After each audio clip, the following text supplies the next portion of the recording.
welcome back to the Real Autism Podcast, where we share relevant, effective, actionable living strategies and solutions. I am your host, Alicia Gaucher Page, and if this is your first time joining us, welcome to a space where we keep it real. No sugarcoating, no corporate speak, just honest conversation about what it really means to navigate the journey of autism.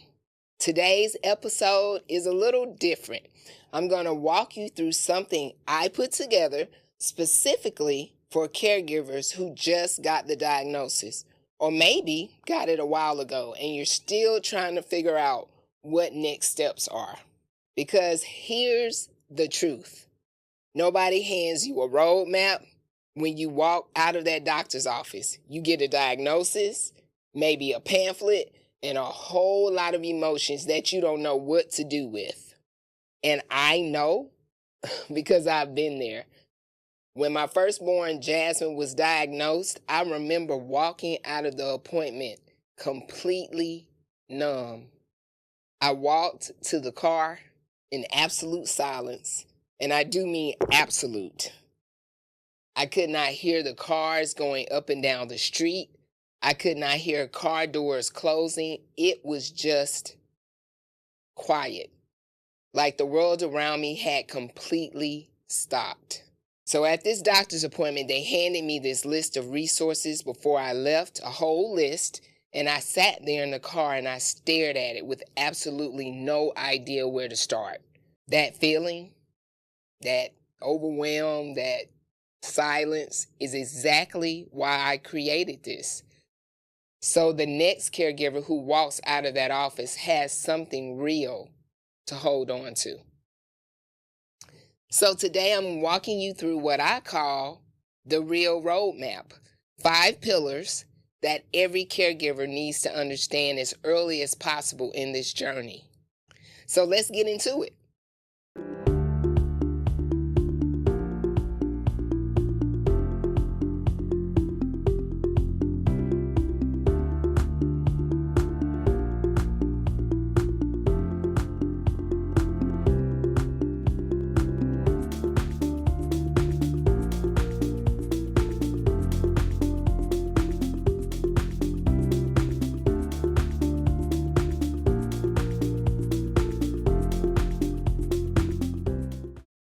The first pillar is mental strength and resilience. I am putting that first, not because it's the most practical, but because without it, nothing else works. Here's what I need you to hear right now.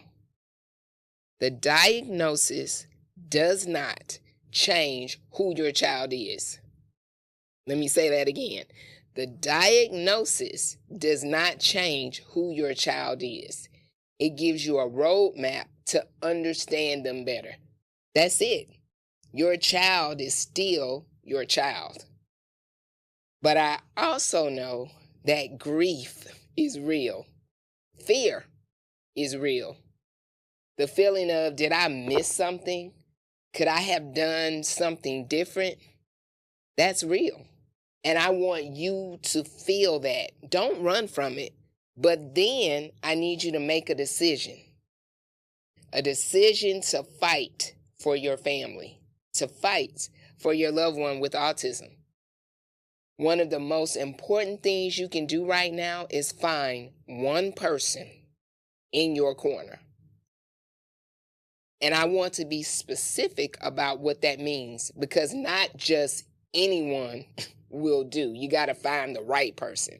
So you're looking for someone who listens without immediately trying to fix everything. Someone who lets you feel what you feel without judgment. Someone who is consistent. They show up. They check in, not just in the crisis moments, but in the everyday ones too. Someone who believes in you and your child, not someone who focuses on limitations, but someone who sees possibilities.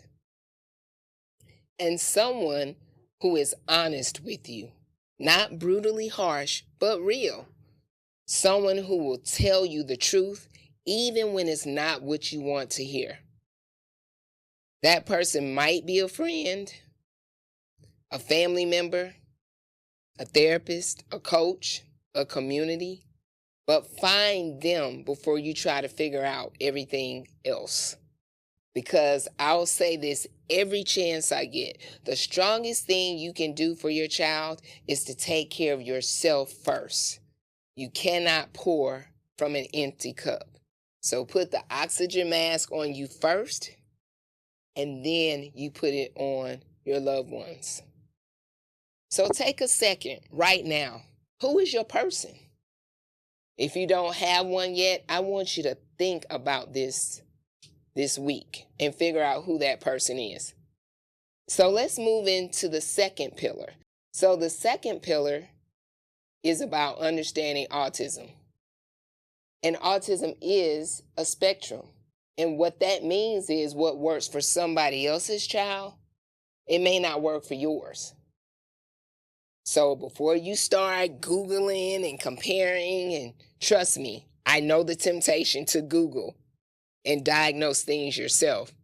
Learn from your child, their triggers, their strengths, their communication style. The knowledge is worth learning. Now, I'm not saying you don't do your research, but what I am saying is balance what you read with what you actually see in front of you every day. Follow credible sources and follow real caregivers who've lived this, because you're going to need both.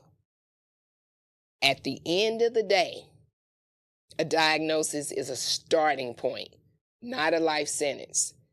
And the more you understand autism, not just autism in general, but your child's autism, the more equipped you'll be for everything that comes next. Pillar number 3, therapies. All of those therapies, the intervention. This is where a lot of families get overwhelmed fast, and understandably so. There are so many options: speech therapy, occupational therapy, ABA, music therapy. Everybody has an opinion. Everybody knows what worked for their cousin's kid.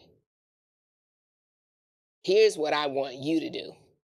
Start with an evaluation before you commit to anything. Speech, OT, behavioral. Let the evaluation guide the decision. Not somebody else's experience, not Instagram. And when you're sitting across from a provider, ask them this one question: what does success look like for my child? Not for their program, not in general, but for your child. If they can't answer that question clearly, keep looking. They're not the one. I also want to address insurance, because nobody likes talking about it, but fighting for coverage is worth it. Document everything. Appeal denials. Don't take first no as the final answer. Keep applying, keep pushing, and ask yourself, what do I need to do differently this time? Sometimes it's a different form. Sometimes it's a stronger provider note. Sometimes it's describing your child's needs in a different way, but you figure it out and you try again. Remember, you are your child's best advocate. No one will fight harder than you. Pillar 4 is about your personalized roadmap. And this is the one I'm most passionate about, because I've seen what happens when families don't have a plan. Chaos, missed deadlines, denied applications, running from crisis to crisis with no clear direction. So I want to ask you something. What are your top 3 goals for your child right now? Can you name them without hesitating? If not, that's okay. That's exactly why this pillar exists, because clarity beats chaos every single time. Your roadmap starts with 3 things. 1, write down your goals. You don't have to commit them to memory. 2, get your documents organized. Diagnosis reports, IEPs, therapy notes, insurance, all in one place. And shameless plug, if you need help with that, AGP Organizational Coaching was built exactly for this. We help caregivers build simple document systems so everything is organized, easy to find, and ready when application deadlines are drawing near. Just check us out at agpoc.com. So the third thing on that list is build in regular check-in. And here's my specific recommendation. Do it every 90 days. Put it on your calendar and sit down and ask yourself what's working and what's not, and make adjustments. Because your child is growing.